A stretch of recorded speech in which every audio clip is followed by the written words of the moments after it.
Jam 9 malam, aku pulang kerja dan menemukan duniaku runtuh. Di tengah hujan badai, putraku yang baru 5 tahun menggigil di teras rumah. Nenek nggak bolehin adek masuk.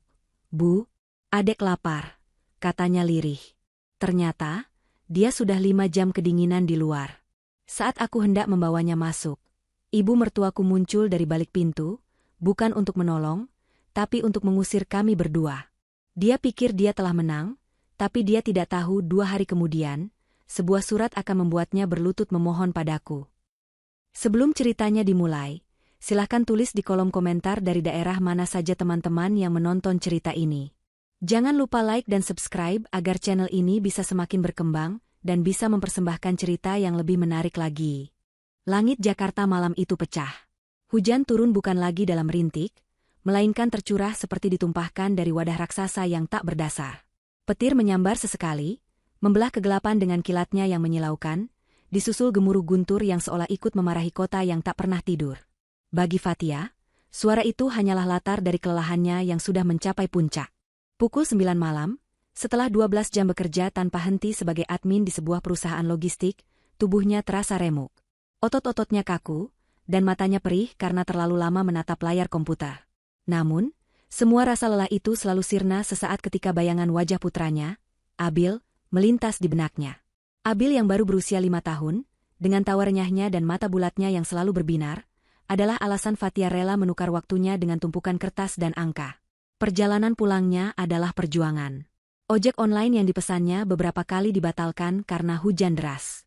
Akhirnya, ia berhasil mendapatkan satu, dan kini ia duduk di belakang pengemudi, merasakan dingin yang menusuk tulang menembus jas hujan tipis yang ia kenakan.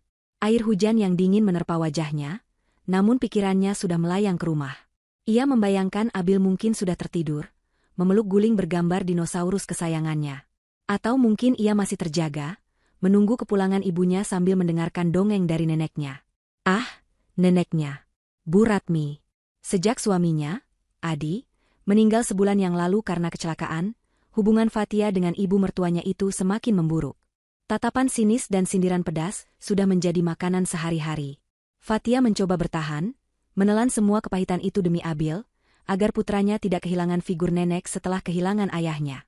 Rumah itu, bagaimanapun, adalah rumah peninggalan Adi, satu-satunya tempat mereka bernaung. Setelah melewati kemacetan yang mengular, motor akhirnya berhenti di depan sebuah rumah sederhana dengan pagar besi hitam. Fatia membayar ongkosnya, mengucapkan terima kasih dengan suara serak, lalu melangkah gontai menuju gerbang. Ia membuka gerbang yang tidak terkunci dan berjalan melewati halaman kecil yang becek. Lampu teras dimatikan, membuat suasana semakin temaram dan mencekam. Fatia menghela napas, mempersiapkan diri untuk sambutan dingin atau bahkan omelan dari Bu Ratmi. Namun, saat matanya mulai terbiasa dengan kegelapan, ia melihat sesuatu yang membuat darahnya seolah berhenti mengalir. Di sudut teras yang paling gelap, dekat pot tanaman besar yang layu, ada sesosok tubuh mungil tengah duduk meringkuk. Sosok itu memeluk kedua lututnya, dengan kepala yang tertunduk dalam. Jantung Fatia berdebar kencang, menolak untuk percaya pada apa yang dilihatnya. Dengan langkah gemetar, ia mendekat. Benar saja, itu Abil, putranya. Ia ada di luar, di tengah hujan badai dan udara yang membekukan. Pakaiannya basah kuyup, menempel di kulitnya yang pucat. Rambutnya lepek menutupi sebagian wajahnya. Fatia menjatuhkan tas kerjanya begitu saja. Ia berlutut di hadapan putranya, tangannya yang dingin menyentuh pipi Abil yang terasa seperti es.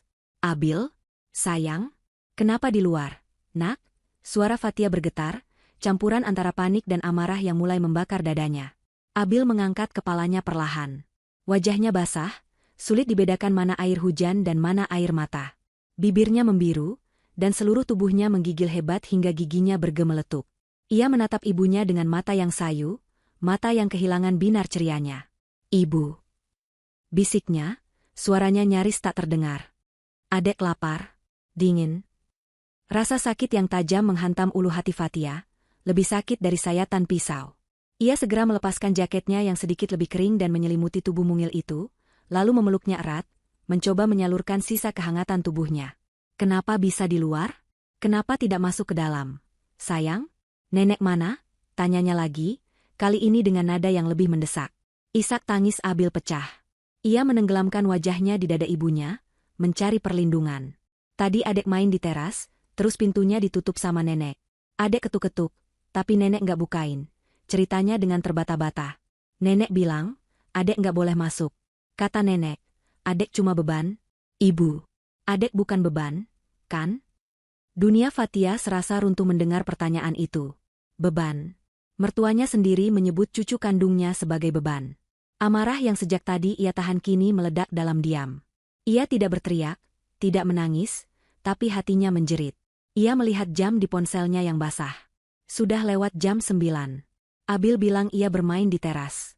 Itu artinya, putranya sudah berada di luar sini sejak sore. Mungkin sudah hampir 5 jam. 5 jam seorang anak kecil dibiarkan kedinginan dan kelaparan di tengah hujan deras. Kebrutalan macam apa ini? Tanpa berkata-kata lagi, Fatia menggendong tubuh Abil yang terasa ringan dan rapuh. Ia harus segera membawa anaknya masuk, memberinya air hangat, makanan, dan selimut tebal. Urusan dengan Bu Ratmi bisa menunggu. Dengan langkah cepat, ia menuju pintu utama. Namun, saat tangannya yang gemetar baru saja akan meraih gagang pintu itu terbuka dari dalam dengan kasar. Di ambang pintu, berdiri Bu Ratmi. Wajahnya yang penuh keriput tidak menunjukkan rasa bersalah sedikitpun. Sebaliknya, matanya menyorot tajam penuh kebencian, seperti bara api yang siap membakar. Ia tidak menatap Abil yang menggigil dalam gendongan Fatia, melainkan langsung pada menantunya. "Sudah pulang kau?" desisnya, suaranya tajam dan dingin. "Bagus. Jadi kau bisa langsung angkat kaki dari sini bersama anak pembawa sial itu." Fatia terpaku. Ia tidak menyangka akan disambut dengan kata-kata sekejam ini. "Bu, apa maksud ibu?" Abil kedinginan di luar selama berjam-jam. Dia bisa sakit parah. Bu Ratmi tertawa sinis, tawa yang terdengar mengerikan di tengah deru hujan. "Sakit? Itu lebih bagus. Biar dia menyusul bapaknya yang tidak berguna itu. Sejak kalian berdua ada di sini, hidupku jadi susah. Aku tidak mau lagi menanggung beban." "Ini rumah Adi, Bu. Ini rumah kami," balas Fatia lirih, mencoba menjaga suaranya agar tidak bergetar di depan Abil yang mulai terisak ketakutan. "Rumah Adi katamu?" Bu Ratmi maju selangkah, sorot matanya semakin liar. "Adi sudah mati. Dan semua miliknya sekarang milikku. Aku tidak sudi rumah ini diisi olehmu, perempuan miskin yang hanya membawa sial. Sekarang, pergi dari sini." Puncaknya, Bu Ratmi membungkuk ke dalam, lalu dengan sekuat tenaga melemparkan sebuah tas ransel kumal ke arah mereka. Tas itu mendarat dengan bunyi debuman di genangan air di kaki Fatia. Pakaian mereka yang sedikit tumpah dari resleting yang terbuka langsung basah dan kotor. "Itu semua barang-barang rongsokan kalian. Ambil dan enyahlah dari hadapanku. Hiduplah jadi gelandangan di luar sana." Fatia menatap tas yang tergeletak di air, lalu menatap wajah mertuanya yang bengis, kemudian menunduk menatap wajah Abil yang ketakutan di pelukannya. Sesuatu di dalam dirinya telah mati. Harapan, rasa hormat, dan ikatan keluarga yang coba ia pertahankan seorang diri, semuanya hancur lebur malam itu. Tidak ada gunanya berdebat. Tidak ada gunanya memohon. Wanita di hadapannya telah menutup hatinya rapat-rapat. Yang terpenting sekarang adalah keselamatan Abil. Dengan punggung yang terasa lurus dan kepala yang terangkat, Fatia menatap Bu Ratmi lekat-lekat. Tidak ada air mata di wajahnya, hanya ketenangan yang mengerikan. Ia hanya mengucapkan 2 kata yang keluar dari bibir pucatnya. "Baik, Bu." Setelah itu, ia berbalik. Ia tidak memungut tas itu. Ia hanya melangkah pergi, kembali ke dalam pelukan hujan deras yang tiada henti, menggendong putranya erat-erat seolah Abil adalah satu-satunya harta yang ia miliki di dunia ini. Ia berjalan tanpa tujuan, di bawah langit yang gelap dan jalanan yang sepi, merasakan dinginnya air hujan yang kini terasa membakar kulit. Ia tidak tahu harus kemana. Ia tidak punya siapa-siapa lagi di kota ini. Harapan seolah telah padam, ditelan oleh gemuruh badai. Saat ia berjalan gontai di trotoar yang tergenang air, mengira malam itu adalah akhir dari segalanya, tiba-tiba seberkas cahaya terang menyorot dari belakang. Sebuah mobil perlahan-lahan mengurangi kecepatannya dan berhenti tepat di sampingnya. Fatia memicingkan mata, jantungnya berdebar was-was. Siapa yang berhenti untuknya di tengah malam badai seperti ini? Kaca jendela di sisi penumpang turun dengan perlahan, menampakkan sesosok wajah yang familiar, wajah yang menatapnya dengan ekspresi kaget dan penuh kekhawatiran. "Fatia? Ya Tuhan, itu benar kamu? Apa yang kamu lakukan di sini malam-malam hujan badai begini?" Suara itu milik Sarah, rekan kerjanya di divisi yang sama. Sarah adalah salah satu dari sedikit orang di kantor yang ramah padanya. seringkali berbagi bekal makan siang atau sekadar menanyakan kabar Abil. Melihat wajahnya yang cemas, adalah pemandangan yang tak pernah Fatia bayangkan akan menjadi penyelamatnya. Fatia hanya bisa menatap kosong, terlalu syok dan lelah untuk merangkai kata. Bibirnya bergetar, entah karena dingin atau karena gejolak emosi yang tertahan. Melihat kondisi Fatia yang menggendong anak kecil yang basah kuyup, Sarah tidak perlu bertanya lebih banyak. Ia segera membuka kunci pintu dari dalam. "Cepat masuk, Fatia. Jangan diam saja di situ. Anakmu bisa hipotermia," perintahnya dengan nada panik namun tegas. Perkataan Sarah menyadarkan Fatia dari linglungnya. Dengan sisa tenaga yang ia miliki, ia membuka pintu belakang mobil dan dengan hati-hati mendudukkan Abil di jok. Ia kemudian masuk dan menutup pintu, menciptakan keheningan sesaat yang memisahkannya dari amukan badai di luar. Di dalam mobil, kehangatan dari pendingin udara yang dinyalakan perlahan mulai terasa, kontras dengan dingin yang selama ini membekap mereka. "Langsung ke tempatku saja, ya? Tidak jauh dari sini," kata Sarah sambil kembali melajukan mobilnya dengan hati-hati. Ia melirik dari kaca spion, melihat Fatia yang sedang melepaskan jaketnya yang basah untuk kemudian memeluk Abil lebih erat lagi. "Nanti kamu ceritakan semuanya kalau sudah tenang." Fatia hanya mengangguk lemah. Ia bersyukur Sarah tidak memberondongnya dengan pertanyaan. Saat ini, ia tidak punya kekuatan untuk menjelaskan tragedi yang baru saja menimpanya. Fokusnya hanya pada Abil. Ia menggosok-gosok lengan dan punggung putranya, mencoba mengembalikan sirkulasi darahnya. Abil, yang tadinya menggigil hebat, kini hanya terisak pelan. Tenaganya seolah sudah terkuras habis. Tidak lama kemudian, mereka tiba di sebuah gedung rumah kos sederhana namun bersih. Sarah memarkir mobilnya, lalu segera membantu Fatia membawa Abil yang setengah tertidur naik ke kamarnya di lantai 2. Kamar kos Sarah tidak besar, hanya sebuah ruangan dengan tempat tidur, lemari kecil, dan meja belajar. Tapi bagi Fatia dan Abil malam itu, kamar itu terasa seperti istana yang paling aman dan hangat di seluruh dunia. Sarah segera bertindak cepat. Ia mengambil handuk kering dari lemarinya dan menyuruh Fatia untuk segera mengganti pakaian Abil. Sementara Fatia dengan telaten mengeringkan tubuh putranya, Sarah bergegas ke dapur umum di ujung lorong, kembali dengan semangkuk sup instan panas dan segelas teh hangat. "Maaf, hanya ada ini. Setidaknya bisa menghangatkan perutnya," ujar Sarah sambil meletakkan nampan di meja. Fatia menatap sahabatnya dengan mata berkaca-kaca. "Terima kasih, Sarah. Aku tidak tahu harus bagaimana kalau tidak ada kamu." "Sudah, jangan dipikirkan. Sekarang urus Abil dulu," jawab Sarah sambil tersenyum tulus. Fatia menyuapi Abil sup hangat itu perlahan-lahan. Ajaib. Sendok demi sendok, warna di wajah Abil yang tadinya pucat pasi mulai kembali. Setelah mangkuknya kosong dan tubuhnya dibalut kaos kebesaran milik Sarah, Abil akhirnya benar-benar terlelap di atas kasur, napasnya teratur dan dalam. Kelelahan dan trauma hari itu akhirnya dikalahkan oleh kantuk. Melihat putranya tertidur dengan aman, barulah benteng pertahanan diri Fatia runtuh. Ia duduk di lantai, menyandarkan kepalanya ke dinding, dan tangis yang sejak tadi ia tahan akhirnya pecah. Ia menangis tanpa suara, bahunya berguncang hebat, mengeluarkan semua rasa sakit, penghinaan, dan keputusasaan yang ia rasakan. Ia menangisi nasib Abil, menangisi kepergian suaminya yang terlalu cepat, dan menangisi kekejaman dunia yang baru saja ia hadapi. Sarah duduk di sebelahnya, tidak berkata apa-apa, hanya mengusap punggungnya dengan lembut. Ia membiarkan Fatia menumpahkan semua kesedihannya, memberikan ruang bagi temannya untuk berduka. Kehadirannya yang hening justru memberikan kekuatan yang luar biasa. Setelah tangisnya mereda, hanya menyisakan isakan kecil, barulah Fatia menceritakan semuanya. Dari sindiran Bu Ratmi yang semakin menjadi-jadi sejak Adi tiada, hingga puncak kejadian malam ini, saat ia dan anaknya diusir tanpa belas kasihan ke tengah hujan badai. Ia bahkan menceritakan bagaimana ia meninggalkan tas berisi pakaian mereka begitu saja, karena saat itu yang ada di kepalanya hanyalah menjauh dari rumah yang sudah terasa seperti neraka itu. "Tunggu sebentar," sela Sarah. Ia bangkit dan keluar dari kamar. Beberapa menit kemudian ia kembali, membawa ransel kumal yang basah dan kotor. "Aku tadi sempat kembali ke rumahmu. Kupikir kalian pasti butuh ini. Aku ambil begitu saja dari depan pagarmu." Fatia menatap tas itu dengan perasaan campur aduk. Di satu sisi, ia bersyukur masih memiliki beberapa helai pakaian ganti. Di sisi lain, tas itu adalah simbol penghinaan terakhir dari ibu mertuanya. Dengan enggan, ia membukanya untuk melihat isinya. Semuanya basah dan harus segera dikeringkan. Saat ia mulai mengeluarkan isinya satu persatu, tangannya menyentuh bahan kain yang tebal dan familiar. Itu adalah jaket denim tua milik almarhum Adi. Jaket kesayangannya yang sering ia pakai saat mengajaknya jalan-jalan naik motor dulu. Bu Ratmi pasti asal saja memasukkan barang ke dalam tas. Melihat jaket itu, sekelebat kenangan manis bersama Adi kembali berputar. Kenangan akan tawa mereka, janji-janji mereka untuk membesarkan Abil bersama. Rasa rindu yang menyakitkan kembali menyergapnya. Ia memeluk jaket yang lembab itu, menghirup aroma samar suaminya yang masih tersisa, bercampur dengan bau hujan.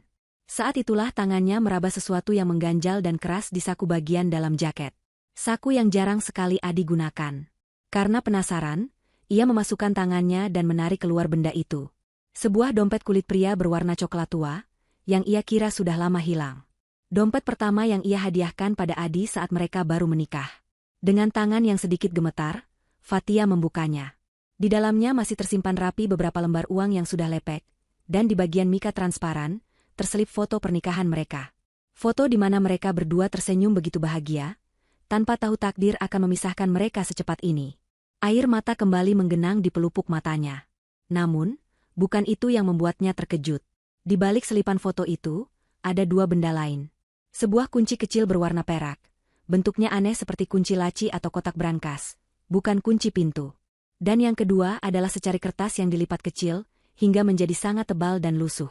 Kertas itu tampak sudah lama disimpan di sana. Dengan debaran jantung yang semakin cepat, Fatia membuka lipatan kertas itu dengan hati-hati. Di atasnya, tergores tulisan tangan Adi yang sangat ia kenali.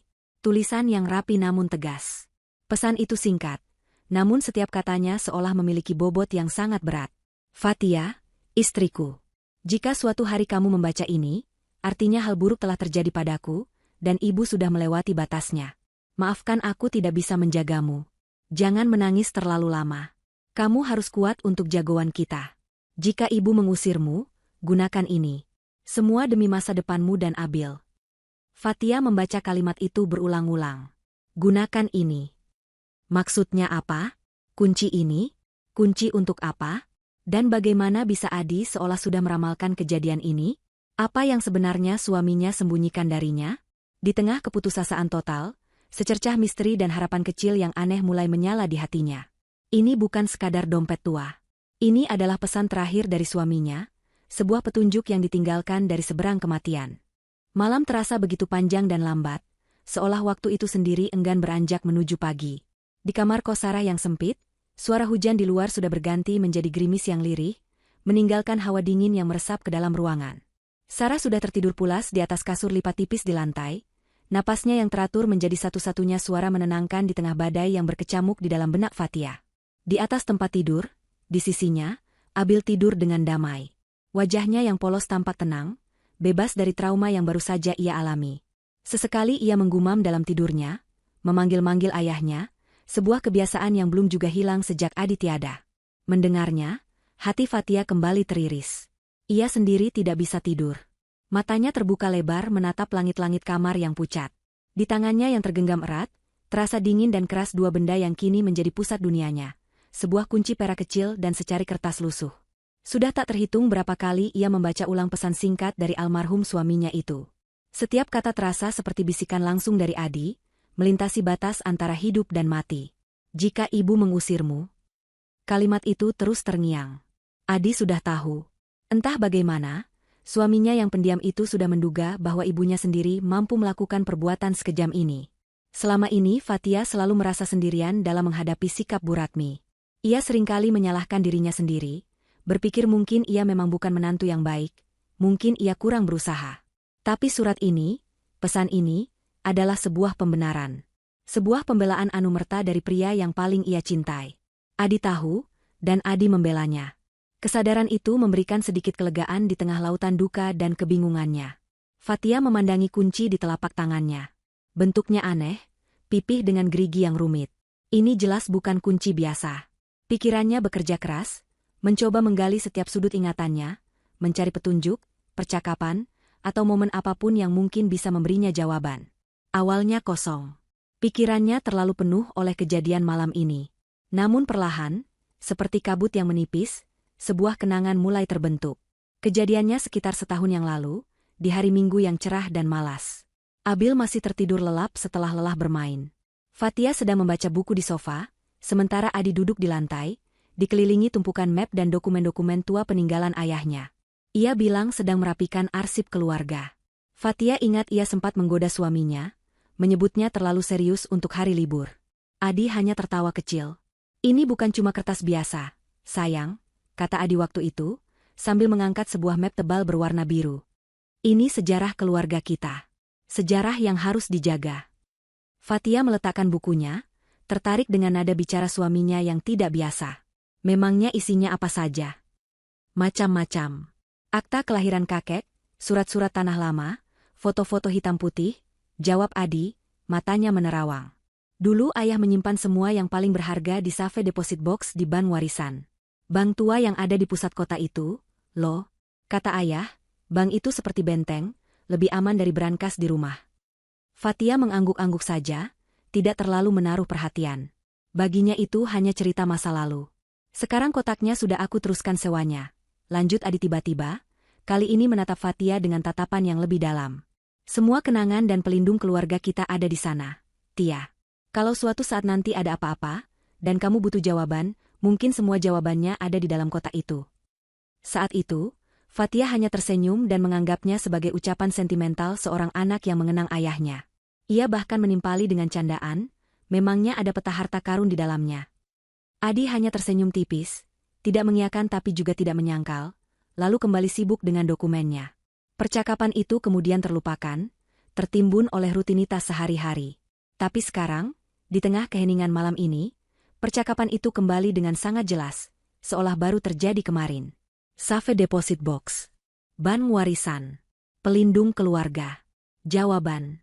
Potongan-potongan teka-teki itu mulai menyatu di benaknya. Mungkinkah kunci kecil di tangannya ini adalah kunci untuk kotak itu? Mungkinkah, pelindung, yang dimaksud Adi adalah sesuatu yang nyata? Sesuatu yang ia siapkan untuk situasi darurat seperti ini? Harapan mulai tumbuh di hatinya. Namun harapan itu begitu rapuh, diiringi oleh keraguan yang sama besarnya. Bagaimana jika ia salah? Bagaimana jika isi kotak itu benar-benar hanya tumpukan foto tua dan surat-surat tak berharga? Bagaimana jika ia hanya sedang berpegang pada angan-angan kosong, karena sudah terlalu putus asa? Mengandalkan pesan dari orang yang sudah tiada terasa seperti sebuah kegilaan. Ia akan mempertaruhkan sisa-sisa tenaganya untuk sebuah kemungkinan yang belum pasti. Fatia menoleh ke arah Abil yang tertidur. Ia mengusap lembut rambut putranya. Wajah inilah jawabannya. Ia tidak bisa terus-menerus menumpang pada kebaikan Sarah. Ia tidak bisa membiarkan Abil hidup dalam ketidakpastian. Sekecil apapun kemungkinannya, ia harus mencobanya. Demi Abil. Ia harus tahu apa yang ada di dalam kotak itu. Jika isinya nihil, setidaknya ia sudah berusaha. Ia tidak akan mati penasaran. Tekadnya mengeras. Rasa lelah di tubuhnya seolah sirna, digantikan oleh gelora adrenalin yang aneh. Ia tidak akan menyerah. Bu Ratmi boleh saja membuangnya, menganggapnya sampah. Tapi ia tidak akan membiarkan wanita itu menang. Ia akan berjuang demi masa depan putranya, dengan petunjuk terakhir dari suaminya sebagai satu-satunya kompas. Ketika garis fajar pertama mulai mewarnai langit timur dengan semburat jingga, Fatia sudah membuat keputusan. Ia bangkit dari duduknya, melipat kertas dari Adi dengan hati-hati dan memasukkannya kembali ke dalam dompet bersama kunci itu. Ia akan pergi ke bank warisan hari ini juga. Apapun yang menantinya di sana, ia akan menghadapinya. Malam yang membekukan itu telah berakhir, dan kini saatnya ia menyongsong fajar yang baru, fajar yang mungkin membawa jawaban atas segalanya. Pagi menjelang dengan cepat. Setelah membersihkan diri, Fatia mendapati Sarah sudah bangun dan sedang menyiapkan sarapan seadanya, 2 potong roti tawar dengan selai coklat dan 2 cangkir teh hangat. Aroma teh yang manis memenuhi ruangan sempit itu, memberikan sedikit rasa normal di tengah kekacauan hidup Fatia. "Kamu mau kemana pagi-pagi begini? Kelihatannya buru-buru sekali," tanya Sarah, sambil menyodorkan secangkir teh. Fatia menelan ludah, sedikit ragu untuk menceritakan rencananya yang terdengar seperti adegan dalam film. Namun, melihat tatapan tulus Sarah, ia memutuskan untuk jujur. Ia menceritakan tentang dompet, kunci, dan pesan dari Adi, serta dugaannya tentang safe deposit box di bank warisan. Di luar dugaan, Sarah tidak menertawakannya atau menganggapnya gila. Sebaliknya, matanya berbinar penuh dukungan. "Kamu harus pergi, Tia. Ini bisa jadi jalan keluar buat kalian. Jangan khawatir soal Abil, biar dia di sini bersamaku. Aku akan menjaganya. Aku izin tidak masuk kerja hari ini." Kebaikan Sarah membuat tenggorokan Fatia tercekat. Tapi, Sar. SSST, tidak ada tapi-tapian, potong Sarah cepat. Anggap saja ini bantuan kecil. Ini, pakai uangku dulu untuk ongkos. Jangan menolak. Sarah menyodorkan beberapa lembar uang 50 ribuan ke tangan Fatia, dan memaksanya untuk menerima. Sekarang pergilah. Semoga kamu menemukan apa yang kamu cari. Dengan hati yang diliputi rasa terima kasih, Fatia memeluk sahabatnya. Ia kemudian mengecup kening Abil yang masih tertidur, membisikkan janji bahwa semuanya akan baik-baik saja. Lalu, dengan dompet tua Adi di dalam tasnya, ia melangkah keluar, menuju pusat kota yang ramai. Perjalanan dengan bus kota terasa seperti perjalanan menuju dimensi lain. Di luar jendela, kehidupan berjalan seperti biasa. Orang-orang bergegas ke kantor, pedagang membuka lapak mereka, semua sibuk dengan urusan masing-masing, tidak menyadari drama hidup dan mati yang sedang diperjuangkan oleh seorang penumpang di antara mereka. Jantung Fatia berdebar kencang, campuran antara cemas dan harap. Setelah hampir 1 jam, ia tiba di tujuannya. Gedung bank warisan berdiri megah dan kuno di antara bangunan-bangunan modern yang mengapitnya. Pilar-pilar besarnya yang bergaya kolonial dan dindingnya yang terbuat dari marmer kusam memberinya kesan angker sekaligus agung. Ini adalah tempat yang menyimpan rahasia-rahasia lama. Dengan menarik napas dalam-dalam, Fatia melangkahkan kakinya masuk. Suasana di dalam bank begitu hening, kontras dengan hiruk-pikuk jalanan di luar. Hanya terdengar dengung samar pendingin ruangan dan ketukan sepatu beberapa nasabah di lantai marmer. Fatia merasa kecil dan tidak pada tempatnya. Pakaiannya yang paling bagus, yang ia pinjam dari Sarah, tetap saja terlihat sederhana dibandingkan para nasabah lain yang berpakaian necis. Mengabaikan rasa mindernya, ia berjalan lurus ke meja layanan pelanggan. Seorang pegawai muda dengan senyum ramah menyapanya. "Selamat pagi, Ibu. Ada yang bisa saya bantu?" Dengan suara yang sedikit bergetar, Fatia menjelaskan maksud kedatangannya. Ia meletakkan kunci perak kecil itu di atas meja. Pegawai muda itu mengamatinya, mengerutkan kening, lalu mengetik sesuatu di komputernya. "Mohon maaf, Bu. Untuk layanan Safe Deposit Box warisan, prosedurnya sedikit berbeda. Ibu harus berbicara dengan manajer kami, Bapak Budi." Fatia diminta untuk menunggu di ruang tunggu yang nyaman. Setiap detik penantian terasa seperti 1 jam. Pikirannya dipenuhi berbagai skenario terburuk. Kuncinya salah, datanya tidak ada, atau ia akan diusir karena dianggap penipu. Tak lama kemudian, seorang pria parubaya yang berwibawa, Pak Budi, menghampirinya dan mempersilakannya masuk ke ruangannya. "Selamat pagi, Bu Fatia," sapanya ramah, setelah melihat kartu identitas Fatia. "Pegawai saya mengatakan Ibu membawa kunci untuk kotak simpanan atas nama almarhum Bapak Adi Wijoyo." Fatia mengangguk, menyerahkan kunci itu. Pak Budi mengamatinya dengan saksama, lalu tersenyum tipis. "Benar, ini kuncinya. Almarhum Bapak Adi adalah nasabah kami yang sangat teliti. Beliau meninggalkan instruksi yang sangat spesifik." "Instruksi?" tanya Fatia, jantungnya kembali berdebar. "Betul. Sebelum kami mengizinkan ahli waris membuka kotaknya, kami diwajibkan untuk menyerahkan sebuah surat pribadi yang beliau titipkan pada kami. Surat ini tersegel dan hanya boleh dibuka oleh Anda," jelas Pak Budi. Ia kemudian bangkit, membuka sebuah lemari besi di sudut ruangannya, dan mengeluarkan sebuah amplop putih tebal yang sudah agak menguning. Di bagian depan amplop itu, tertulis namanya, "Untuk istriku tercinta, Fatia," dengan tulisan tangan Adi. Pak Budi menyerahkan amplop itu pada Fatia, lalu dengan bijaksana berkata, "Silakan Ibu baca terlebih dahulu. Saya akan menunggu di luar." Sendirian di ruangan itu, Fatia membuka amplop dengan tangan gemetar. Di dalamnya ada beberapa lembar kertas. Ini bukan sekadar catatan, tapi sebuah surat yang panjang. "Fatia sayang, kalau kamu membaca ini, berarti aku sudah tidak ada lagi di sisimu untuk melindungimu dan Abil. Maafkan aku. Maafkan aku karena pergi terlalu cepat. Aku tahu kamu pasti sangat sedih dan kebingungan sekarang. Tapi aku mohon, kamu harus kuat. Aku menulis surat ini karena aku mengenal ibuku sendiri. Aku mencintainya, tapi aku tidak buta terhadap sifatnya. Keserakahannya dan ketidaksukaannya padamu selalu menjadi ketakutan terbesarku. Aku takut ia akan menyakitimu saat aku tidak ada. Karena itu, jauh-jauh hari aku sudah mempersiapkan ini semua tanpa sepengetahuan siapapun, bahkan dirimu. Maaf aku harus berrahasia, aku hanya tidak ingin kamu khawatir. Di dalam kotak simpanan ini, ada semua yang kubangun untukmu dan Abil. Gunakanlah untuk memulai hidup baru. Jangan biarkan siapapun mengambilnya darimu. Terutama rumah kita. Rumah yang kita tempati itu kubeli dengan hasil kerjaku sendiri, jauh sebelum kita menikah. Itu bukan harta warisan keluarga. Sertifikat aslinya ada di dalam kotak ini. Rumah itu adalah milikmu dan Abil, secara hukum. Jangan pernah merasa kau menumpang. Aku juga meninggalkan sedikit tabungan, deposito, dan polis asuransi. Mungkin tidak banyak, tapi kuharap cukup untuk memberimu waktu untuk berdiri di atas kakimu sendiri. Hiduplah dengan baik. Besarkan Abil menjadi anak yang hebat. Ceritakan padanya tentang ayahnya, bahwa aku sangat mencintainya. Aku selalu mencintaimu, Fatia. Dari dulu, sekarang, hingga selamanya. Suamimu, Adi. Air mata yang sejak semalam ia tahan akhirnya tumpah ruah. Ia menangis bukan hanya karena sedih, tetapi juga karena terharu, lega, dan merasakan cinta Adi yang begitu besar, cinta yang bahkan melampaui kematian. Suaminya tidak meninggalkannya begitu saja. Ia telah membangun sebuah benteng untuk melindunginya. Setelah beberapa menit menenangkan diri, ia memanggil Pak Budi. Dengan mata yang masih sembab namun dengan sorot yang kini penuh kekuatan, ia berkata, "Saya siap untuk membuka kotaknya sekarang." Pak Budi membawanya ke sebuah ruangan berdinding baja tebal. Ruang Hasanah. Dengan prosedur yang ketat, menggunakan kunci milik bank dan kunci milik Fatia, sebuah laci logam ditarik keluar. Kotak itu kemudian dibawa ke bilik pribadi.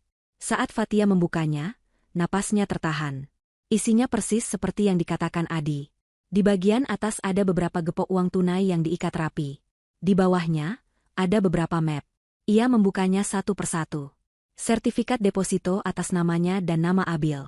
Polis asuransi jiwa dengan nilai yang cukup besar, dengan dirinya sebagai penerima manfaat tunggal. Dan yang paling penting, sebuah map tebal berisi sertifikat hak milik, SHM, dan akta jual beli, AJB, rumah mereka, lengkap dengan semua bukti pembayarannya. Semuanya sah, semuanya legal. Ia kini memegang bukti tak terbantahkan. Fatia merasa seolah beban seberat gunung terangkat dari pundaknya. Ia tidak lagi gelandangan. Ia punya rumah, ia punya dana untuk memulai lagi. Ia dan Abil aman. Saat ia hendak menutup kembali kotak itu, matanya menangkap sesuatu yang tergeletak di dasar kotak, yang tadi tertutup oleh map-map. Sebuah amplop lain. Amplop ini lebih tebal, berwarna coklat, dan tampak kaku. Di bagian depannya hanya tertulis satu kata dengan huruf kapital yang tegas, Ibu. Di atas amplop itu, tertempel secari kertas memo kecil, dengan tulisan tangan Adi yang sama. Berikan ini hanya jika dia sudah melewati batas. Fatia menatap amplop itu. Jika surat pertama tadi adalah perisai yang Adi berikan untuknya, amplop kedua ini terasa berbeda. Amplop ini terasa berat, dingin, dan memancarkan aura yang mengintimidasi.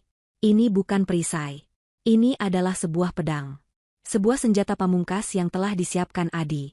Pertanyaan baru kini muncul di benaknya, menggeser rasa lega yang baru saja ia rasakan. Apa isi surat ini? Rahasia apa yang begitu kuat hingga Adi merasa perlu menyiapkannya sebagai senjata terakhir? Bu Ratmi terbangun keesokan paginya dengan perasaan ringan yang sudah lama tidak ia rasakan. Sinar matahari pagi yang menembus celah gorden seolah menyambut kemenangannya. Ia meregangkan tubuhnya di atas ranjang, sebuah senyum puas terukir di bibirnya yang tipis. Hening.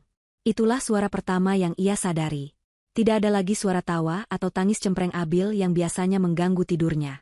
Tidak ada lagi bayangan Fatia yang mondar-mandir di rumahnya dengan wajah murung yang seolah menyedot semua kebahagiaan. Rumah ini akhirnya kembali menjadi miliknya seutuhnya. Ia merasa telah berhasil melakukan pembersihan, membuang hama yang selama ini menggerogoti hidupnya. Ia bangkit dan berjalan ke dapur untuk membuat secangkir kopi kental, favoritnya. Melewati ruang tengah, matanya menyapu sekeliling. Bersih. Tidak ada lagi mainan dinosaurus atau mobil-mobilan yang berserakan di lantai. Tidak ada lagi jejak-jejak kehidupan dari menantu dan cucu yang ia anggap sebagai beban. Baginya, ini bukan kehilangan, melainkan pembebasan. Dalam benaknya, ia sudah merangkai pembenaran yang sempurna atas tindakannya. Fatia adalah perempuan pembawa sial. Sejak menikah dengan Adi, usaha kecil-kecilan almarhum suaminya dulu mulai seret. Lalu puncaknya, Adi, putra satu-satunya yang ia banggakan, meninggal dalam kecelakaan. Tentu saja ini semua salah Fatia. Aura buruk perempuan itu pasti yang menyebabkan semua ini terjadi. Begitulah logika bengkok yang ia tanamkan dalam pikirannya, hingga menjadi sebuah kebenaran mutlak. Dan Abil, cucunya itu hanyalah perpanjangan dari Fatia. Setiap kali melihat wajah Abil, ia tidak melihat darah daging putranya, melainkan bayangan menantunya yang ia benci. Merawat anak itu berarti mengeluarkan uang lebih untuk susu, makanan, dan nanti biaya sekolah. Bu Ratmi merasa tidak punya kewajiban untuk itu. Ia sudah tua, ia berhak menikmati sisa hidupnya dengan tenang dan nyaman, bukan direpotkan oleh tangisan dan kebutuhan seorang anak kecil. Rumah ini, rumah yang dibeli Adi, adalah haknya. Pensiunnya, jaminan hari tuanya. Ia yang melahirkan Adi, maka sudah sepantasnya semua milik Adi kembali padanya. Sambil menyeruput kopinya, ia mengambil ponselnya. Ada 2 panggilan penting yang harus ia lakukan pagi ini. Yang pertama adalah kepada Pak Joko, seorang makelar properti yang sudah lama ia kenal. "Halo, selamat pagi, Pak Joko," sapanya dengan nada riang. "Ini saya, Ratmi. Saya mau kasih kabar baik. Rumah saya yang di Jalan Kenanga itu sudah siap dijual. Sudah kosong sekarang." Terdengar suara Pak Joko yang antusias di seberang sana. "Wah, bagus itu, Bu. Nanti siang saya bisa mampir untuk ambil foto-foto dan pasang pelang, ya?" "Bisa, bisa sekali," jawab Bu Ratmi cepat. "Tolong carikan pembeli yang cepat ya, Pak. Saya mau jual cepat saja. Harga kita turunkan sedikit dari pasaran juga tidak apa-apa, yang penting uangnya segera cair." "Saya sudah banyak rencana ini, Pak," katanya sambil tertawa kecil, membayangkan tumpukan uang yang akan segera ia miliki. Setelah menutup telepon dari Pak Joko, ia segera menekan nomor lain. Nomor Wati, adiknya yang tinggal di kampung, sekaligus rekan gosipnya yang paling setia. Ia perlu menyebarkan versinya sendiri sebelum berita lain sampai ke telinga keluarga besar. "Wati, apa kabar?" sapanya dengan nada yang dibuat sedih, sebuah keahlian yang sudah ia kuasai selama puluhan tahun. "Kakak mau cerita sedikit ini." Ia pun mulai menenun cerita bohongnya. Ia gambarkan Fatia sebagai menantu yang tidak tahu berterima kasih. "Dia pergi, Wati. Tadi malam dia pamit, katanya sudah tidak betah tinggal sama orang tua. Mau cari kehidupannya sendiri di luar sana, katanya. Kakak sudah coba tahan, tapi dia keras kepala. Abil juga dibawa pergi begitu saja. Kasihan sekali cucuku, diseret ibunya entah kemana. Hancur hati kakak ini, Wati. Sudah kehilangan anak, sekarang ditinggal cucu satu-satunya." Bu Ratmi bahkan berhasil memeras beberapa tetes air mata palsu untuk membuat ceritanya semakin meyakinkan. Adiknya di seberang telepon tentu saja langsung termakan, menghujani Fatia dengan sumpah serapah dan mengasihani nasib kakaknya. Misi berhasil. Citranya sebagai mertua yang teraniaya telah aman. Siang itu, setelah Pak Joko datang dan memasang pelang, dijual, besar di depan rumahnya, perasaan kemenangan Bu Ratmi mencapai puncaknya. Ia berjalan-jalan di setiap ruangan, mengelus perabotan peninggalan Adi, dan mulai berhitung. Uang hasil penjualan rumah ini bisa ia gunakan untuk merenovasi rumah peninggalan orang tuanya di kampung menjadi lebih mewah dari rumah tetangga. Sisanya bisa ia pakai untuk membeli perhiasan emas baru dan mendaftar umrah, agar semua orang melihat betapa sukses dan salehnya ia di masa tua. Ia tersenyum puas. Akhirnya, setelah sebulan penuh kesuraman pasca kematian Adi, masa depannya terlihat begitu cerah. Menjelang sore, saat ia sedang asyik menonton sinetron di televisi sambil menikmati pisang goreng, bel pintu berbunyi. Agak kesal karena waktu santainya terganggu, ia berjalan ke depan untuk membuka pintu. Seorang kurir berseragam berdiri di sana, menyodorkan sebuah paket dokumen. "Permisi, Bu. Ada surat untuk Ibu Ratmi," kata kurir itu.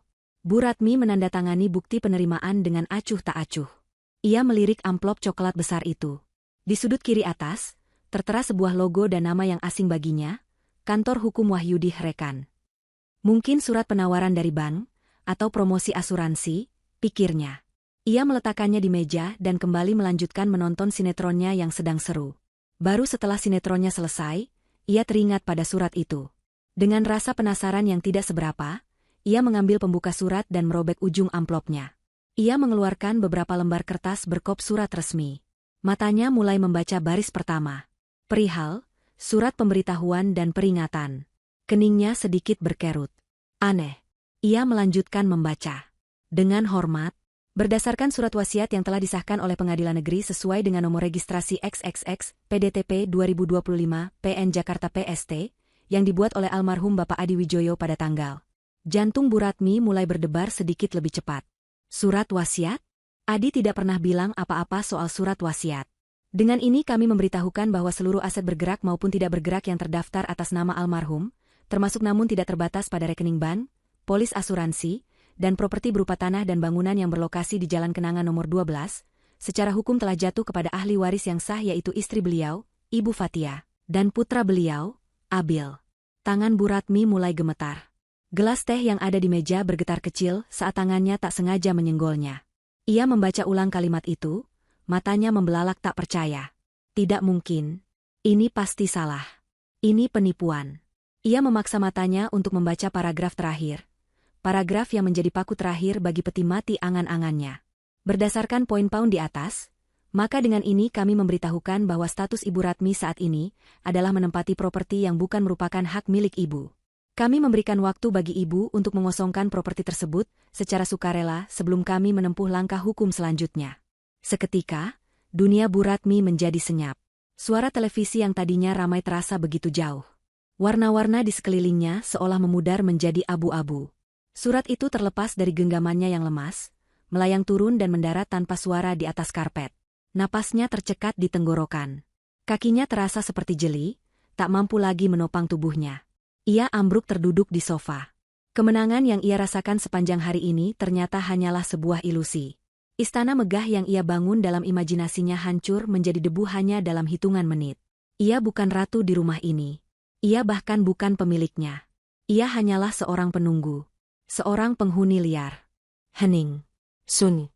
Hanya suara detak jam dinding di ruang tengah yang terdengar, memecah keheningan yang mencekik. Bagi Bu Ratmi, setiap detak jam itu terdengar seperti palu hakim yang mengetuk vonis atas nasibnya.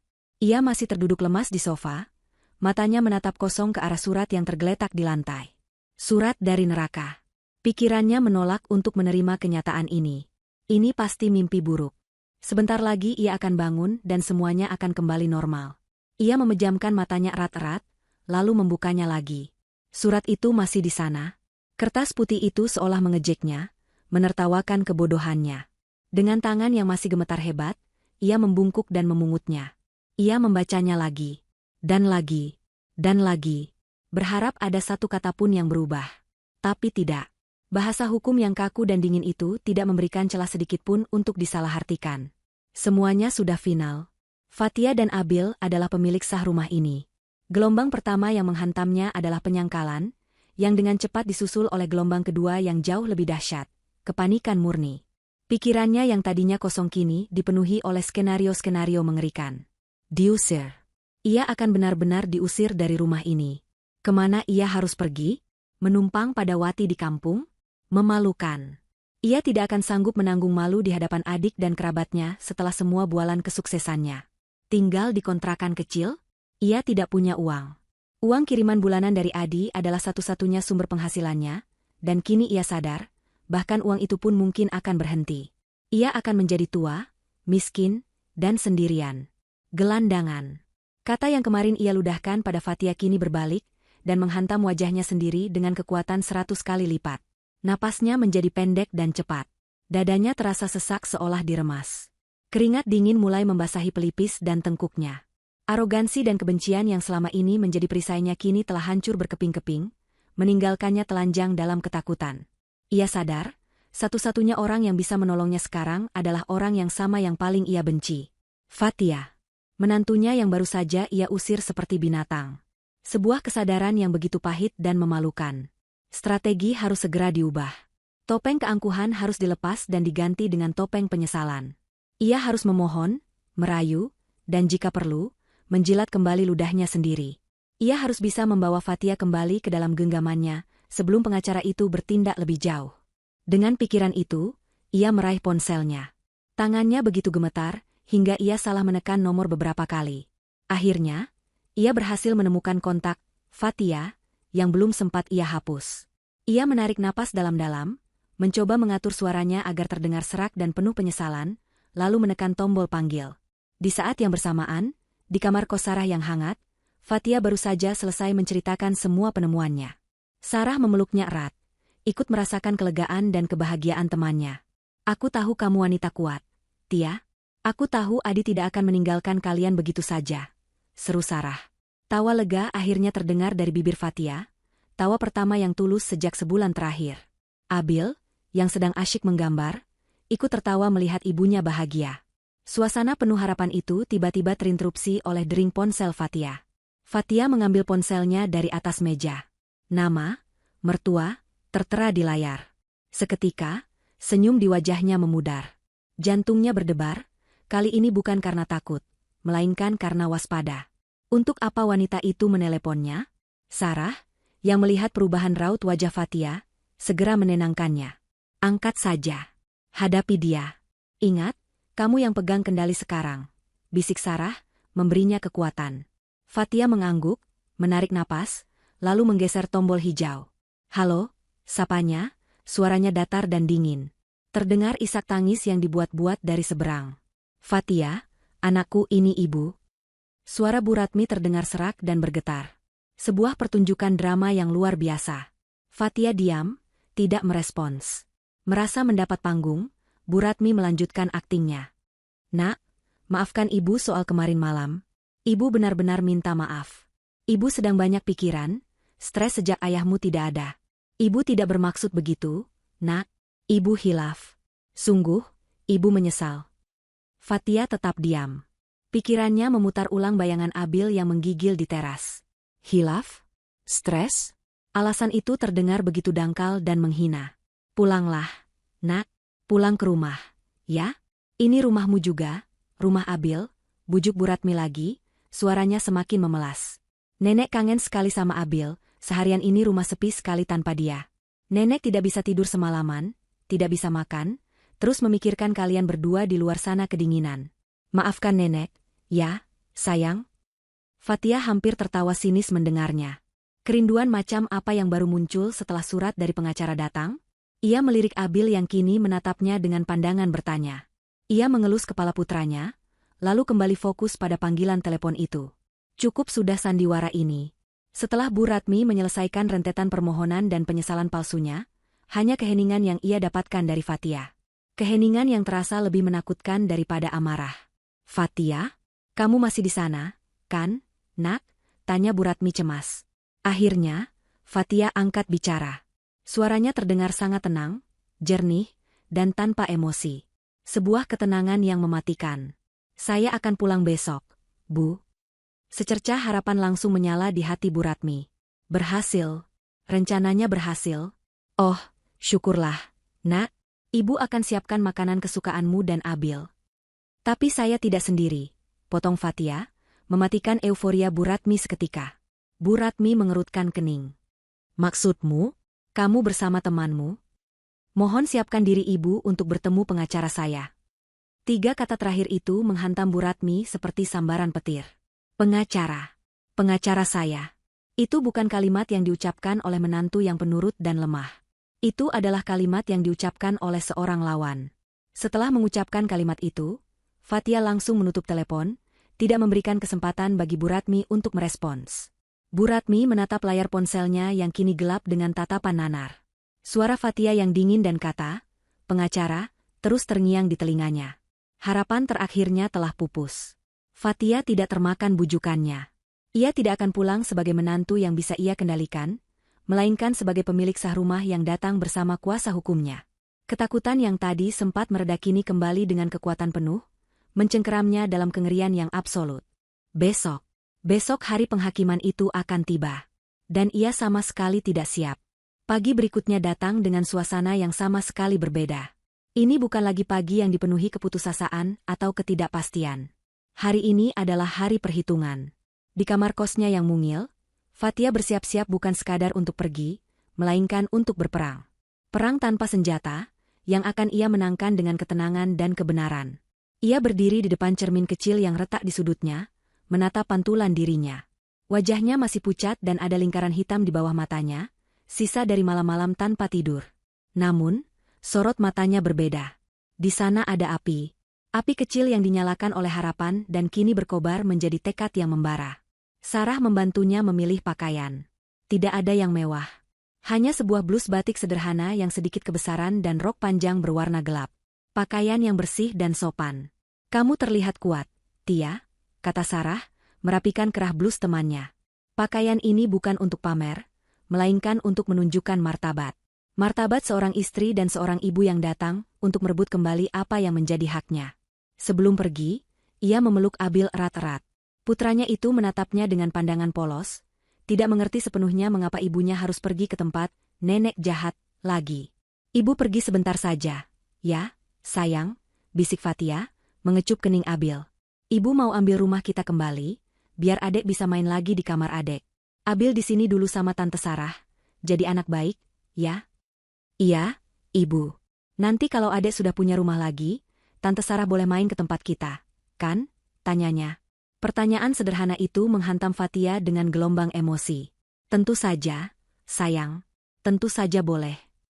Ia menyerahkan Abil ke dalam pengawasan Sarah, hatinya sedikit lebih ringan karena tahu putranya berada di tangan yang aman. Fatia bertemu dengan Pak Wahyudi di sebuah kedai kopi kecil tak jauh dari kantor sang pengacara. Pria parubaya itu menyambutnya dengan senyum tenang yang menular. Ia memesankan teh hangat untuk Fatia, melihat tangan kliennya yang sedikit gemetar. Gugup? Tanyanya dengan lembut. Fatia mengangguk. Sedikit, Pak. Itu wajar, kata Pak Wahyudi. Ingat, Bu Fatia, hari ini kita hanya akan menyampaikan fakta. Ibu tidak perlu berdebat, tidak perlu terpancing emosi. Biarkan dokumen yang berbicara. Ibu mertua Anda kemungkinan besar akan mencoba berbagai cara, mulai dari memohon, memanipulasi dengan air mata, hingga marah-marah dan menuduh. Saat itu terjadi, tetaplah tenang. Pandang saya, dan biarkan saya yang menangani. Ia kemudian menyerahkan sebuah map tebal kepada Fatia. Di dalamnya ada salinan resmi surat wasiat yang telah disahkan pengadilan, salinan sertifikat rumah, dan dokumen pendukung lainnya. Memegang map itu di tangannya, Fatia merasakan gelombang kekuatan. Ini bukan lagi hanya keyakinan, ini adalah bukti. Bukti hitam di atas putih. Saya mengerti, Pak. Saya siap. Perjalanan menuju Jalan Kenanga terasa singkat. Saat mobil Pak Wahyudi berbelok ke jalan menuju rumahnya, pemandangan pertama yang menyambut mereka adalah sebuah plang besar berwarna kuning yang tertancap di halaman depan. Huruf-huruf merah besar di atasnya seolah berteriak, "Dijual, hubungi Joko 0812XXXXXXX." Pemandangan itu begitu ironis, sebuah monumen keserakahan yang nyata. Fatia menarik napas tajam. Mertuanya benar-benar tidak membuang waktu. Mereka parkir dan berjalan menuju pintu utama. Setiap langkah terasa berat, seolah ia sedang berjalan di atas sejarah kepedihannya. Inilah tempat di mana ia pernah berharap membangun keluarga bahagia, dan inilah tempat yang sama di mana ia dibuang ke tengah badai. Pak Wahyudi berjalan di sisinya, kehadirannya yang solid memberinya kekuatan. Fatia mengangkat tangannya dan menekan bel. Setelah beberapa saat yang terasa menegangkan, pintu terbuka. Bu Ratmi berdiri di ambang pintu. Penampilannya jauh dari kesan angkuh 2 hari yang lalu. Wajahnya kuyu, matanya bengkak dan merah, dan ia memaksakan seulas senyum yang terlihat lebih seperti sebuah ringisan kesakitan. Begitu melihat Fatia, ia langsung merentangkan tangannya, mencoba memeluk menantunya. "Fatia, anakku, akhirnya kamu pulang, Nak? Ibu khawatir sekali," serunya dengan suara serak yang dibuat-buat. Namun, Fatia tidak maju. Ia berdiri diam di tempatnya, tidak menyambut pelukan itu. Sikapnya yang dingin dan menjaga jarak sudah menjadi jawaban pertama. "Selamat siang, Bu," sapanya, nadanya sopan namun tanpa kehangatan sedikitpun. Melihat adegan itu, Pak Wahyudi segera melangkah maju, memecah sandiwara yang canggung itu. "Selamat siang, Ibu Ratmi. Perkenalkan, saya Wahyudi, kuasa hukum dari Ibu Fatia," katanya dengan suara yang tenang namun tegas. Penyebutan status, kuasa hukum, langsung mengubah atmosfer pertemuan itu dari drama keluarga menjadi urusan resmi. Senyum di wajah Bu Ratmi membeku. Ia menatap Pak Wahyudi dengan waspada, lalu kembali menatap Fatia dengan tatapan terluka yang dibuat-buat. "Pengacara? Untuk apa bawa pengacara?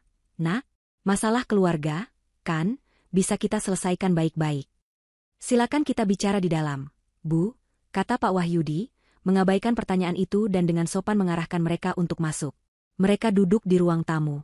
Di sofa yang sama tempat Bu Ratmi ambruk setelah membaca surat peringatan kemarin. Ironisnya, kini ia duduk di tepi sofa, tampak tegang dan terpojok, sementara Fatia dan Pak Wahyudi duduk dengan tenang di seberangnya. Meja kaca di antara mereka menjadi panggung utama. Tanpa basa-basi, Pak Wahyudi membuka tas kerjanya dan mengeluarkan map yang tadi ia berikan pada Fatia. Ia meletakkan dokumen-dokumen itu satu persatu di atas meja. Surat wasiat, sertifikat hak milik, akta jual beli. "Ibu Ratmi, kedatangan kami hari ini adalah untuk menegaskan kembali apa yang telah kami sampaikan melalui surat kemarin. Sesuai dengan hukum yang berlaku dan wasiat terakhir dari almarhum putra ibu, seluruh kepemilikan rumah ini beserta isinya telah beralih sepenuhnya kepada Ibu Fatia dan putranya, Abil.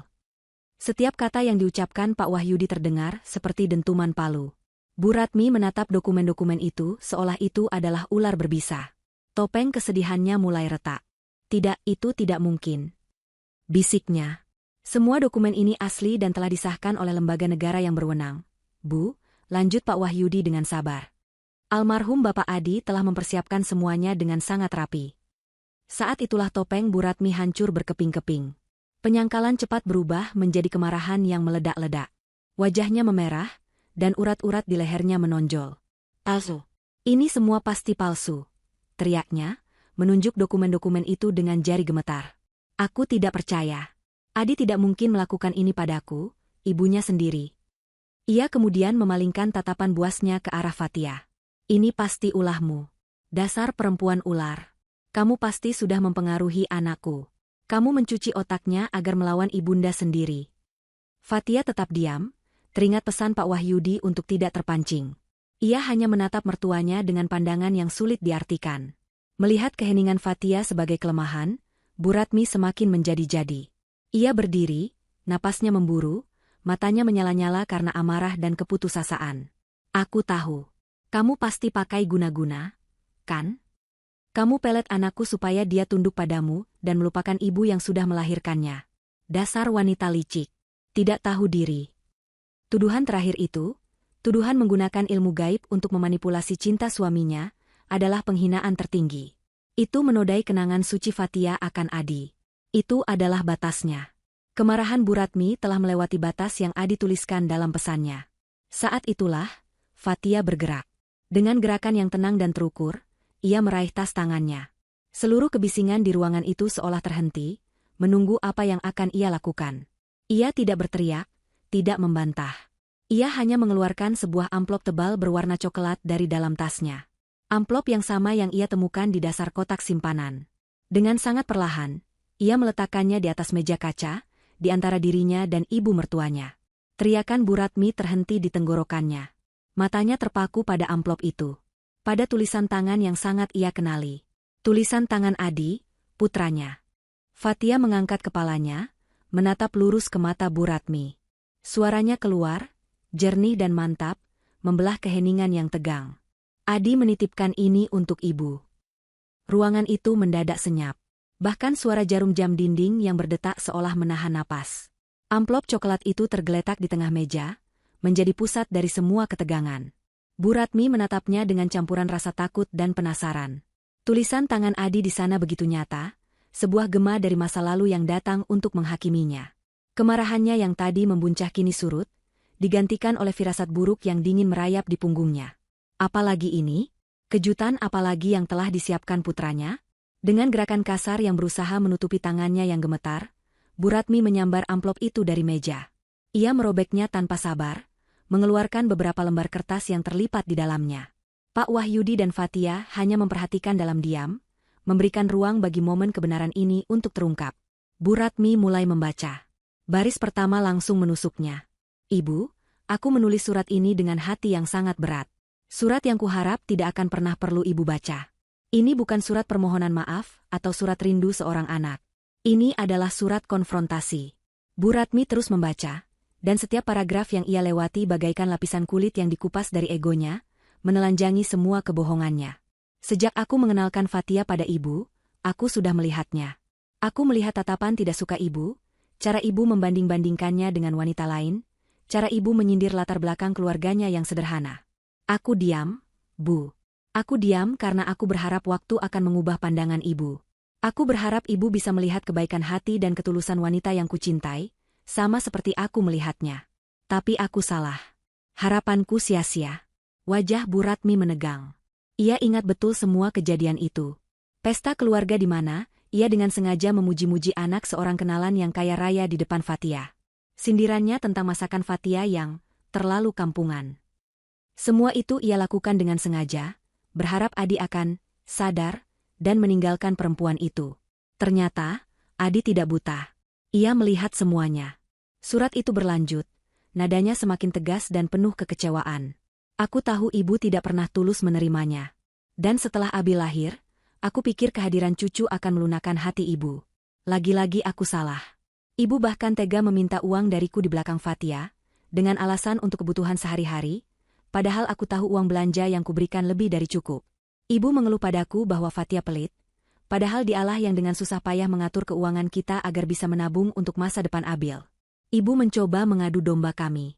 Pikiran Bu Ratmi melayang ke sebuah sore beberapa bulan sebelum Adi meninggal. Ia memang pernah menelepon Adi di kantor, mengeluh kekurangan uang dan menyalahkan Fatia.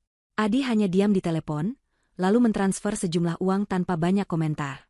Bu Ratmi mengira putranya itu percaya padanya. Sekarang ia sadar, diamnya Adi bukanlah tanda persetujuan, melainkan tanda kekecewaan yang mendalam. Semakin dalam ia membaca, semakin hancur pertahanannya. Surat itu adalah cermin yang memantulkan semua keburukan sifatnya yang selama ini ia sembunyikan di balik topeng keibuan. Puncaknya adalah paragraf yang menjelaskan alasan di balik surat wasiat itu. Maka dari itu, Bu, jangan salahkan Fatia atas surat wasiat ini. Surat wasiat ini ada bukan karena pengaruhnya. Surat wasiat ini ada karena ibu. Karena aku mengenal ibu lebih baik dari siapapun. Aku tahu, jika aku tidak melakukan ini, ibu akan mengambil segalanya. Ibu akan tega menyingkirkan istri dan anakku, darah dagingku sendiri, demi uang dan rumah. Surat wasiat ini adalah satu-satunya caraku untuk melindungi mereka saat aku sudah tidak bisa lagi melakukannya. Ini adalah konsekuensi dari perbuatan ibu sendiri. Bu Ratmi terkesiap. Sebuah sangkalan tercekat di tenggorokannya. Tidak ada lagi yang bisa ia bantah. Putranya sendiri yang telah menulis vonisnya. Ia telah diadili dan dinyatakan bersalah oleh anaknya sendiri. Dan kemudian, datanglah pukulan terakhir. Pukulan yang tidak hanya meruntuhkan harga dirinya, tapi juga menghancurkan fondasi masa depannya. Sebagai baktiku yang terakhir, aku tidak akan membiarkan ibu hidup dalam kesulitan. Selama ini, uang bulanan yang rutin aku kirim ke rekening ibu, yang kukatakan sebagai tambahan dari gajiku, sebenarnya bukanlah uangku. Itu adalah dana investasi dari sisa dana pensiun almarhum ayah yang aku kelola. Aku sengaja melakukannya agar ibu tetap merasa terhormat. Namun, aku juga sudah membuat perjanjian dengan pihak bank. Jika terjadi sengketa hukum atas asetku yang melibatkan ibu, atau jika surat wasiat ini secara resmi dibacakan oleh pengacara, maka pencairan dana bulanan itu akan dihentikan secara permanen pada hari yang sama. Aku sudah mengatur semuanya. Maafkan aku, Bu. Belajarlah untuk hidup mandiri. Lembaran surat itu terlepas dari genggamannya, melayang jatuh ke lantai untuk kedua kalinya dalam 2 hari. Tapi kali ini, efeknya jauh lebih menghancurkan. Bukan hanya rumah yang hilang. Bukan hanya warisan. Sumber penghidupan satu-satunya, jaring pengaman terakhirnya, kini telah putus. Adi tidak hanya membangun benteng untuk melindungi Fatia, ia juga telah merobohkan istana Bu Ratmi hingga ke fondasinya. Sebuah suara serak dan parau keluar dari mulutnya, lebih mirip lenguhan hewan yang terluka daripada suara manusia. Tidak, Adi, anakku.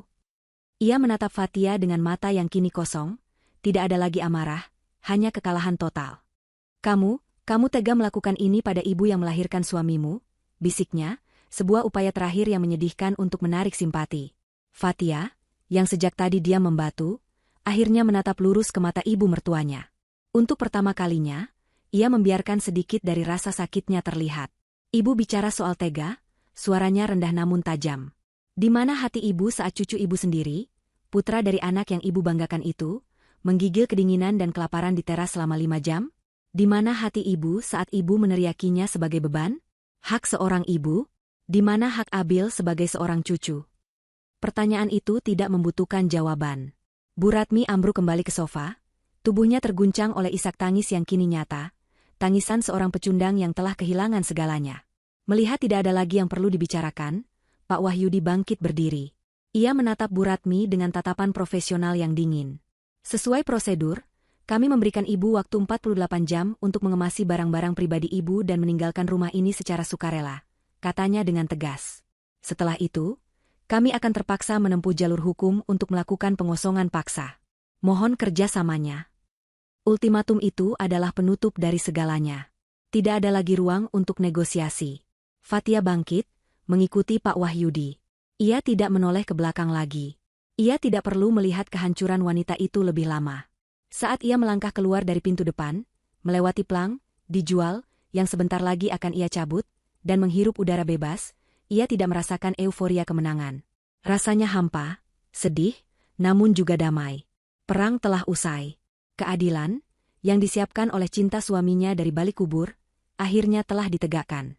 Ia meninggalkan Bu Ratmi di dalam rumah itu, sendirian, untuk meratapi puing-puing yang ia ciptakan dengan tangannya sendiri. 48 jam terasa seperti sebuah keabadian yang penuh debaran. Fathia dan Abil menghabiskan 2 hari itu di kamar kos Sarah, dalam sebuah penantian yang ganjil. Di satu sisi, ada rasa cemas akan kemungkinan Bu Ratmi menolak pergi atau membuat keributan. Di sisi lain, ada seberkas cahaya harapan yang begitu terang, harapan untuk akhirnya bisa pulang ke sebuah tempat yang benar-benar bisa disebut rumah. Sarah menjadi malaikat pelindung mereka selama masa transisi itu. Ia memastikan Abil tetap ceria dengan mengajaknya menggambar dan menonton kartun, sementara ia menjadi telinga dan sandaran bagi Fathia, yang pikirannya terus berkecamuk. Fathia menggunakan waktu itu untuk mencerna segalanya.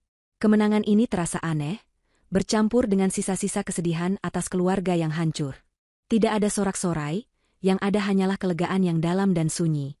Tepat setelah batas waktu 48 jam berakhir, Pak Wahyudi menelepon. Ia telah mengirim seorang staf untuk memeriksa keadaan dan mengonfirmasi bahwa rumah itu telah kosong. Kunci rumah, seperti yang diinstruksikan, ditinggalkan di bawah keset depan. Momen yang ditunggu-tunggu akhirnya tiba. Dengan jantung yang berdebar kencang, Fathia menggandeng tangan Abil. Setelah berterima kasih sedalam-dalamnya pada Sarah dan berjanji akan segera membalas semua kebaikannya, mereka berjalan kaki menuju rumah mereka yang hanya berjarak beberapa blok. Setiap langkah terasa semakin nyata. Saat gerbang hitam itu terlihat, Abil menarik tangan ibunya. "Ibu, apakah nenek masih ada di dalam?" Tanyanya dengan suara kecil, ada nada takut di dalamnya. Fathia berjongkok, menyejajarkan tingginya dengan putranya. Ia memegang kedua bahu mungil itu dan menatap mata Abil dengan tatapan lembut namun mantap. "Nenek sudah tidak ada, sayang. Sekarang ini rumah kita. Hanya ada ibu dan Abil. Semuanya aman sekarang." Keyakinan di mata ibunya sepertinya cukup untuk menenangkan Abil. Fathia mengambil kunci dari bawah keset, merasakan dinginnya logam di tangannya. Ia memasukkan kunci itu ke lubang pintu, memutarnya, dan mendorong pintu hingga terbuka. Mereka melangkah masuk ke dalam keheningan. Rumah itu terasa asing. Gema langkah kaki mereka terdengar begitu jelas di ruangan yang kosong. Bu Ratmi telah pergi. Ia membawa semua barang pribadinya. Kamarnya benar-benar kosong, hanya menyisakan ranjang dan lemari kayu tua. Tidak ada lagi foto-fotonya, pajangan-pajangan keramiknya, atau bahkan bau minyak angin khasnya yang dulu selalu tercium. Kepergiannya seolah telah menyedot semua energi lama yang menyesakkan dari rumah itu. Udara terasa lebih ringan, lebih mudah untuk dihirup. Abil, yang tadinya bersembunyi di belakang kaki ibunya, perlahan-lahan memberanikan diri. Matanya yang bulat mengamati sekeliling. Lalu, seolah sadar bahwa ancaman itu benar-benar telah sirna, ia melepaskan genggaman tangan ibunya dan berlari menuju kamarnya sendiri. "Mainanku," teriaknya gembira. Ia menemukan semua mainannya masih tersimpan rapi di dalam kotak. Bu Ratmi, dalam ketergesaannya, tidak sempat mengusik barang-barang milik cucunya. Suara tawa Abil yang riang mulai mengisi kekosongan rumah itu, seperti musik pertama yang dimainkan di sebuah panggung yang baru. Suara itu adalah tanda kehidupan telah kembali. Melihat putranya bahagia, Fathia merasa hatinya menghangat. Ia meletakkan tasnya dan memulai sebuah ritual. Ini bukan sekadar pindah rumah. Ini adalah proses reklamasi, merebut kembali ruang hidup mereka. Hal pertama yang ia lakukan adalah membuka semua jendela dan pintu di seluruh rumah, membiarkan angin sore dan sisa cahaya matahari masuk, mengusir hawa pengap dan kenangan buruk yang tertinggal. Ia kemudian masuk ke kamar utama, kamar tidurnya bersama Adi dulu, yang selama sebulan terakhir ditempati oleh Bu Ratmi. Ia menarik sprei, sarung bantal, dan selimut dari atas ranjang dengan kasar, menggulungnya, dan memasukkannya ke dalam kantong sampah besar. Ia tidak akan mencucinya. Ia akan membuangnya, bersama semua jejak wanita itu. Ia menggantinya dengan sprei bersih yang ia bawa dari tasnya. Sprei dengan motif bunga aster kecil yang dulu ia beli bersama Adi. Selama beberapa jam berikutnya, ia membersihkan rumah tanpa lelah. Ia menyapu setiap sudut, mengepel lantai dengan cairan pembersih beraroma lemon yang segar, dan mengelap debu dari setiap permukaan. Setiap gerakan menyapu dan mengelap terasa seperti tindakan simbolis, menghapus masa lalu yang kotor dan mempersiapkan kanvas yang bersih untuk masa depan. Malam itu, untuk pertama kalinya, ia memasak di dapurnya sendiri dengan perasaan damai. Hanya menu sederhana, nasi hangat dan telur dadar kecap kesukaan Abil. Mereka duduk berdua di meja makan. Biasanya, makan malam di rumah ini selalu diiringi tatapan sinis atau sindiran pedas dari Bu Ratmi. Tapi malam ini, hanya ada keheningan yang nyaman, diselingi oleh celoteh Abil tentang dinosaurusnya. "Ibu, telurnya enak," kata Abil dengan mulut penuh. Fatia tersenyum, senyum tulus yang mencapai matanya. "Makan yang banyak, ya, jagoan ibu." Di momen sederhana itu, di bawah cahaya lampu kuning yang hangat, Fatia merasakan kemenangan yang sesungguhnya. Kemenangan bukanlah saat ia melihat mertuanya hancur, melainkan saat ini, ketika ia bisa duduk dengan tenang dan melihat putranya makan dengan lahap, di rumah mereka sendiri, tanpa rasa takut. Setelah Abil tertidur di kamarnya yang nyaman, Fatia berjalan pelan menyusuri rumah. Ia menyentuh dinding, gagang pintu, bingkai foto pernikahannya dengan Adi yang masih tergantung di dinding ruang keluarga. "Ini rumahku," bisiknya dalam hati. "Ini rumah kami." Rasa aman yang telah lama hilang kini kembali memeluknya. Ia merasa dilindungi, bukan hanya oleh dinding rumah ini, tapi juga oleh cinta Adi yang tak pernah padam. Ia masuk ke kamarnya dan memutuskan untuk merapikan sisa-sisa barang peninggalan Adi yang ada di dalam lemari. Di laci paling bawah meja kerja suaminya, ia menemukan sebuah kotak kayu kecil. Ia teringat bahwa laci itu selalu dikunci. Didorong rasa penasaran, ia mengambil gantungan kunci motor Adi yang ada di dalam kotak simpanan ban. Salah satu kunci kecil di gantungan itu pas dengan lubang kunci laci. Laci itu terbuka dengan bunyi klik pelan. Di dalamnya tidak banyak barang, hanya beberapa buku tabungan lama dan setumpuk kertas. Namun, matanya tertuju pada sebuah amplop putih yang tergeletak di paling atas. Amplop itu tidak disegel. Di bagian depannya, tertulis nama "Ibu" dengan tulisan tangan Adi. Surat ini terlihat lebih tua. Kertasnya sedikit lebih kusam dibandingkan surat yang ia berikan pada Bu Ratmi kemarin. Ini adalah surat yang berbeda. Surat yang ditulis, namun tidak pernah dikirimkan.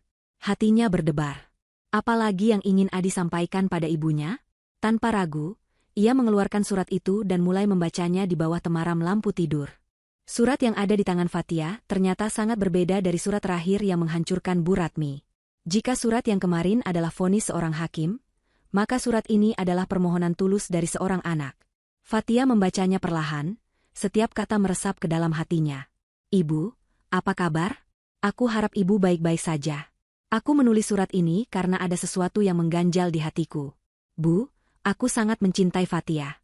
Dia adalah istri yang baik, dan sekarang, dia adalah ibu yang luar biasa untuk Abil, cucu ibu. Tapi kenapa rasanya ibu tidak bisa melihatnya? Aku mohon, Bu, terimalah dia sebagai putrimu sendiri. Bukalah hati ibu untuknya, dan untuk Abil. Aku takut, Bu. Aku takut kesalahpahaman ini akan terus berlanjut. Aku takut ibu lebih mementingkan harta dan pandangan orang lain daripada kebahagiaan keluargaku. Rumah, uang, semua itu bisa dicari.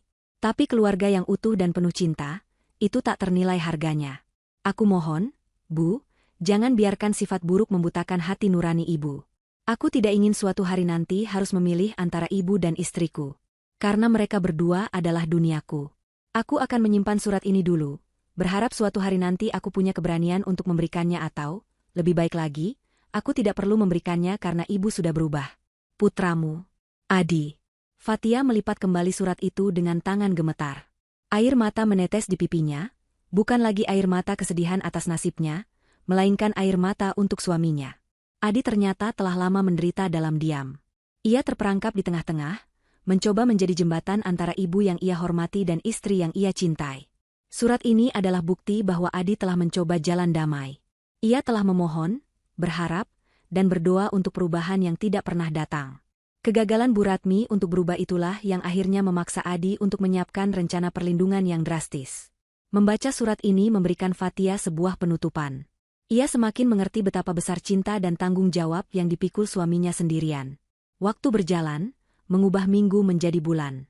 Rumah di Jalan Kenanga itu benar-benar telah bertransformasi. Dinding yang dulu terasa dingin kini hangat oleh tawa Abil dan aroma masakan dari dapur. Fatia, dengan modal yang ditinggalkan Adi dan semangat baru, memulai usaha catering rumahan kecil-kecilan. Ia memasak menu-menu andalan resep warisan ibunya. Pesanan datang dari mulut ke mulut, dari teman-teman kantor Sarah, lalu merambat ke lingkungan sekitar. Usahanya mulai berkembang. Setiap pagi, ia bangun bukan lagi dengan rasa takut, melainkan dengan tujuan.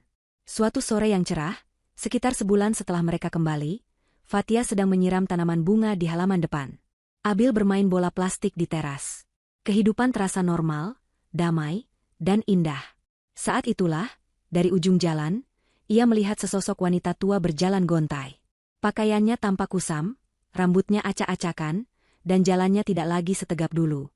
Itu Bu Ratmi. Jantung Fatia berhenti sejenak. Wanita itu berjalan mendekat dan berhenti tepat di seberang jalan, menatap rumah itu dengan pandangan yang sulit diartikan. Ada kerinduan, penyesalan, dan kekalahan di sana. Ia terlihat jauh lebih tua, kurus, dan benar-benar sendirian. Tatapan mereka bertemu. Bu Ratmi sepertinya ingin mengatakan sesuatu, bibirnya bergerak-gerak tanpa suara. Sejenak, Fatia merasakan secuil rasa iba. Rasa kasihan pada seorang ibu yang telah kehilangan segalanya karena keserakahannya sendiri. Haruskah ia membuka gerbang? Menanyakan kabarnya? Menawarkan segelas air? Pikiran itu terlintas, namun dengan cepat sirna saat ia menoleh ke teras. Ia melihat Abil, putranya, yang kini berhenti bermain dan menatap sosok neneknya dengan ekspresi bingung bercampur takut. Abil kemudian berlari dan memeluk kaki ibunya, mencari perlindungan. Saat itu juga, Fatia tahu apa yang harus ia lakukan. Pilihan hatinya sudah jelas. Rasa ibanya tidak sebanding dengan kewajibannya untuk melindungi kedamaian mental putranya. Ia tidak akan membiarkan racun dari masa lalu masuk kembali dan mengotori surga kecil yang telah ia bangun dengan susah payah. Tanpa amarah, tanpa kebencian, Fatia hanya memberikan anggukan kecil yang sopan namun penuh jarak kepada Bu Ratmi. Setelah itu, ia membalikkan badan, menggandeng tangan Abil, dan mengajaknya masuk ke dalam rumah. Ia tidak berlari, ia hanya berjalan dengan tenang. Sampai di ruang tamu, ia berhenti sejenak di depan jendela. Ia melihat Bu Ratmi masih berdiri di sana seperti patung yang rapuh. Dengan gerakan perlahan dan mantap, Fatia menarik tali gorden, menutup jendela itu rapat-rapat. Pintu menuju masa lalu telah ia tutup. Selamanya. Karma, ia sadari, tidak selalu berbentuk badai dan petir. Terkadang, karma adalah sebuah pintu yang tertutup. Sebuah keheningan. Kesempatan yang hilang dan tidak akan pernah kembali. Saat ia sedang memeluk Abil untuk menenangkannya, ponselnya yang tergeletak di meja berdering. Sebuah nomor tak dikenal. Dengan ragu ia mengangkatnya. "Selamat sore, apa benar ini dengan Ibu Fatia, pemilik catering, dapur Bunda?" Tanya suara ramah di seberang. "Iya, benar," jawab Fatia. "Perkenalkan, Bu, saya dari perusahaan modal Ventura. Kami sudah mencoba beberapa menu Anda dan sangat terkesan. Kami tertarik untuk berdiskusi lebih lanjut mengenai potensi investasi untuk mengembangkan usaha Ibu." Fatia terpana, nyaris tidak percaya dengan apa yang ia dengar. Di saat ia baru saja menutup satu pintu dengan tegas, Tuhan membukakan pintu lain yang jauh lebih lebar untuknya. Pintu menuju masa depan yang cerah dan mandiri. Ia menatap keluar dari jendela dapur, jendela yang menghadap ke taman belakang, bukan ke jalanan. Abil sudah kembali tenang dan kini sedang mengejar seekor kupu-kupu di atas rumput. Sinar matahari sore keemasan menyinari mereka. Ia tersenyum, hatinya dipenuhi rasa syukur yang meluap. Mereka aman. Mereka bersama. Dan mereka akan baik-baik saja. Perjuangan telah usai, dan kehidupan baru yang indah baru saja dimulai.